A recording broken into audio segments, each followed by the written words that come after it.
All right, you're still watching Daybreak, and of course, it's time to speak to Dr. Margaret Nyakango, who is the Controller of Budget. Before we do so, I want us to take a look at some of the slides that we have to highlight the conversation, because we know that in as far as the budget report is concerned, the Controller of Budget report is concerned for the financial year 2019-2020, in the first 9 months, that is the first 3 quarters of the year, the development budgets that, the total budget for the financial year 2019-20 was 498.95 billion shillings. Out of that, 198.85 was for development budget, 300 billion shillings was for recurrent budgets. But let's take a look at the implementation as far as the first 9 months were concerned. That's not exactly, well, this is in far as revenue collection. The target had been 57.82 billion shillings.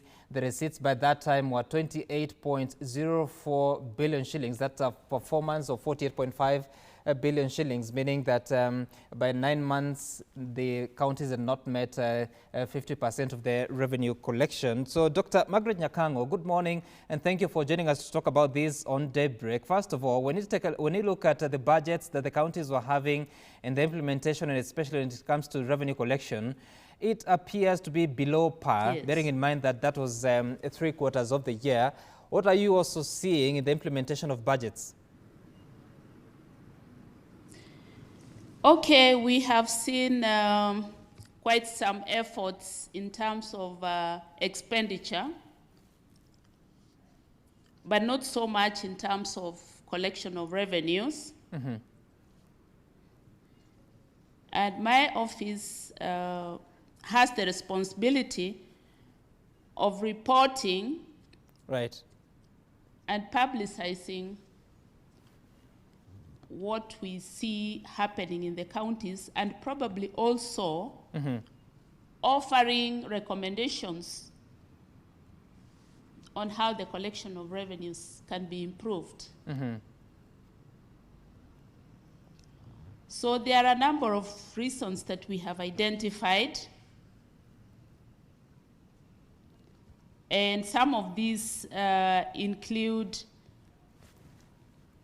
poor staffing in terms of the revenue collectors. We have also identified that the revenue sources have not been fully exploited. At the same time, there is also a lot of pilferage. Because the systems that are utilized for collecting revenue at the counties are not exactly watertight as at now. Right. Yes. And so when you look at this, of course... So those are some of the reasons. Yes. And we are working with the counties, of course, to see how this can be improved. Yeah, right, Dr. Nyakango. Of course, this has been an ongoing effort even during the tenure of your predecessor, but counties appear not to have really gotten it in as far as generating sufficient revenue, because at a time like this with the pandemic, the pressure continues to be on counties as well as the national government. But with the revenues getting depressed, it would really raise questions on how they can remain sustainable if their own source revenue is not well guarded. So are there any specific measures and suggestions on how to generate more, but also to safeguard whatever little they collect? Yes, exactly, Sam. One of the efforts that is being undertaken in the counties is to improve the revenue collection softwares, which is expected to improve the controls around revenues. Indeed, the Treasury and other agencies like the KRA and my office are all working together to find a software that can have the inbuilt controls that can improve revenue collections. Right. At the same time, the counties have been encouraged to look at their revenue sources, especially the valuation rolls, where they collect rates from properties, because this is basically a quick win in terms of revenues. Counties are also being encouraged to put up revenue generating sources. For instance, we have seen the Kikotech in Kitui County, Right. which is now making a lot of uniforms and masks and generating a lot of incomes. Right. And Dr. I want us now. So we are hoping that other counties will also pick up in the same direction. Okay, Dr. Yes. I want us to focus on the implementation of budgets, and especially to do with the development budgets. I want to begin by looking at the best performers, that is Murang'a, Tana River, and Marsabit, because Murang'a County, by 9 months of the previous financial year, they had implemented up to 60.2%, that is 2 billion shillings, out of a budget of 3.5 billion shillings. That is in as far as development budget is concerned. For Tana River, they had implemented 45.6, that is 1.2 billion shillings out of 2.7 billion budget. Then Marsabit had performed at 43.5%, that is 1.8 billion shillings out of 4.2 billion shillings.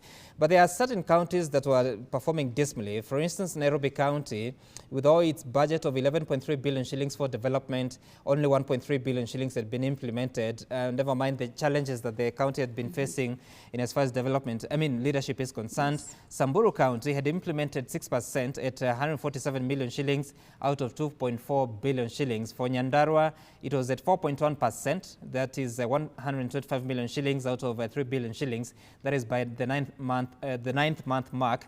I want us to listen to the governor of Nyandarua, Francis Kimemia, who spoke after this report on Citizen TV, and he was sort of saying that the report does not portray the truth on the ground. Let's listen before I can do follow up with you. Mambo ya utumiaji wa pesa katika kaunti yetu. Tuna huzuni sana kuona kwamba mambo ya kupotosha inatolewa kusema kwamba Nyandarua County kufunga wakati tulikuwa tumetumia 4%. Huo ni uongo mtupu. Ile figure ambayo nimepatiwa na both minister wa pesa, wa finance na economy, na wale ambao wanaangalia hesabu zetu, tumeenda zaidi ya 81%, 81 kwa 100. Kwa hivyo, na hiyo ni matumizi mazuri sana, na isipokuwa ni vile hatujapata zaidi ya milioni karibu 600 ambazo hazijakuja bado katika county kutoka kwa national government. Tungefikia, target yetu ilikuwa ni 95% mwaka huu. Pending bills zote tumelipa, wale ambao wamefanya kazi yao tumelipa pending bills. Ni wale tu kidogo ambao hawakumaliza kazi yao ndio bado pesa zao ndio tumeshindwa kufika 100%. Ningependa kuuliza hata controller wa budget pia, wakati anatoa hiyo statement yake, awe ana clarify ni kitu gani anasema, ili wananchi wetu wasiwe na wasiwasi, kwa sababu kila mtu anajua kwamba tumetumia pesa zetu vizuri zaidi, hata shilingi hata moja inajulikana mahali mengi, lakini tumepitisha. Right, Dr. Nyakango, you hear the governor there saying that kuna mambo ya kupotosha. He says that the control of budget, who is yourself, should clarify ni kitu gani unamaanisha. So first of all, let's clarify this, because according to your report, by March 2020, they had only spent 4.1% of the development budget. He says that the reports he has, 81% of the budget has been spent. He does not specify that it's recurrent or development, but what do you have to say about that? Okay, Sam, what's happening is that my report comes on a quarterly basis. And all the information we put in that report is sourced directly from the counties themselves. So it means the amount we have for Nyandarua actually came from the Nyandarua County. Now, the rider on this is that because of the quarterly reporting, it's possible that as at the time that they reported, there were some things in process which have since been completed. I will soon be doing the report for 30th June, and I expect to see how much Nyandarua will have spent on development as at that time.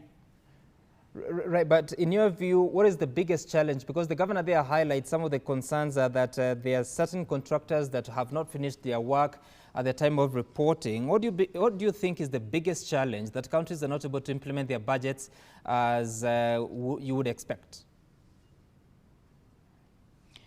Okay, there are many challenges that we have already identified. And some of them start right from the time the budgets are prepared. For instance, currently I can confirm to you that less than 20 counties have approved budgets as at this time. This, as you can see, is the end of July. And that means that no spending will take place this month and probably August. So because of those delays, coupled with delays in the procurement process, it means that by the second quarter, very little has been done. So going forward, right, the counties really have to put their act together in terms of having a timely budget and improving the procurement processes within their counties. Right, and so if by now several counties are yet to approve their budgets, do you know what the challenge is? Is it because of the standoff at the Senate that they do not know how much money to expect, or is it just inefficiencies of the executives and the assemblies in these counties? It's not about the bill which is in Parliament, because the counties have enough information to have complete budgets as at this time. But some of them are having problems with the county assembly. Some of them are also waiting for the balances from the previous year to be included. And a lot of them have prepared budgets which do not agree with the planning documents that had initially been prepared by the county. So when they get to my office, I'm supposed to confirm to the Treasury that the budgets that have been prepared agree with the initial planning documents. But Dr. Nyakango, if they don't, yes, then we reject them. Right. Yeah. So let me just cut you short. And so there is no approved budget. Let me cut you short, because if now we are in July, it's towards the end, the month ends on Thursday, and they haven't passed these budgets that are supposed to run from the 1st of July until the 30th of June 2020, are they within the law to really pass budgets while they are already into the financial year? No, they are not. So what happens? Yeah, that is contrary to the Constitution as well. All right, I'm asking, so what happens? Because an illegality, actions from an illegality would appear to be illegal ab initio. Okay, what I can say is that they get to punish the citizens, really, because no spending can take place. At the same time, those illegalities tend to have an impact on budget implementation for the whole year. Now, the oversight bodies that are supposed to look at this are like the Senate, and they are supposed to put the counties on the spot for what they have done. Right. Yes. So Dr. Nyakango, let's take a look at Nairobi County, which since the start of the last financial year until 9 months would appear to have had a target of 17 billion shillings. By March, they had only collected 7 billion shillings, which is 41.4%, and that's a decrease of 14.3% compared to a similar period in the previous year. But also we know the challenges that are happening in that county. So another slide that shows about the 9 months performance of the previous years. You look at it in March 2019. In March 2019, you'll see that 8.2 billion shillings had been collected. In March 2018, it was 7.7 billion shillings. And in March 2017, it was 8.7 billion shillings. So this has been on a decline. What does this say about Nairobi, and are there any peculiar situations that you have identified that would mean that the county is now on a decline in non-source revenue looking at the first 3 quarters? Okay, Sam, like I said before, the main problem has really been the revenue collection system. Mm-hmm. And we did learn from the press, for instance, that the revenue system was changed from the jumbo to another one. Right. And in between, there was a break, and a lot of revenue was lost. There were a lot of leakages. Mm-hmm. These leakages have continued to date, but we also know that the KRA has now taken up the process of revenue collection, mm-hmm. and there is a new system in place. And we are positive that going forward, we may be moving nearer to the targets than we have been in the past. But Daktari, now if all that money has been lost because of the leakages, as a control of budget, you're able to observe this, but do you have any path that you can pursue to ensure that those that may have led to this situation are held culpable and the resources recovered? Sam, we recently got the Auditor General, mm-hmm. and I would like to throw the ball to her now. Okay. Because, yeah, what needs to be found out is like who was responsible and what consequences they can face, which is really outside the scope of my office. Okay. But I'll continue reporting, of course, regularly, mm-hmm. so that the Auditor General has enough information to guide her on what to do. Okay, all right. Let's focus on some other issues that we saw from that report that you released, and it would have to do with some MCAs who are taking more home than they deserve. Talking about Tana River County, which has 23 MCAs and a speaker, and the allowances that they took home were a total of 28.24 million shillings. The individual allowances would come to an average of 130,000, but the SRC ceiling is at 124. There are some slides that we have to show that. That means an excess allowances of 1.27 million shillings. For Homa Bay County, we have 61 MCAs and a speaker. The allowances were 84 million shillings. Individual allowances coming to an average of 153,000 per month. The SRC ceiling, again, 124,000. So the excess allowances would appear to be 15.6 million shillings. And so when you witness this, of course, they are not the first counties to find out themselves in such a situation. What do you do after reporting? Okay, my office will report, like I said, on a quarterly basis, and we are going to review this at the end of the financial year, mm-hmm. and see whether the averages are still beyond the SRC levels. Okay, so if they are, then it could lead to recoveries from the relevant MCAs. Of course, they have enough time to, or they may have had enough time to correct that because now the financial year is already concluded. But when you look at those numbers, how are MCAs? I know the county assemblies have their own individual budgets. Are there any guidelines when it comes to budgeting that would limit how much money you should spend within a particular period of time, within a particular quarter, or it's up to them to decide how to spend for the spread of 12 months? Indeed, Sam, there are limits to how much the MCAs can spend. But what usually happens is that they are given some leeway to prioritize on their expenditures. So until the time we get to reporting, mm-hmm. when they tell us how much they have spent, mm-hmm. we may not know in the interim how much they are really doing. But the expenditures of the county assembly are controlled within the constitution and outlined in the PFM regulations. Right, and finally, let's conclude this, Dr. Nyakango, because there are some county governors who have complained that the exchequer releases have been late. Sometimes it has taken time before the control of budget can approve budgets and also approve withdrawals. What is the exact position from your side? Okay, Sam, you know, the funds are actually released by the Treasury,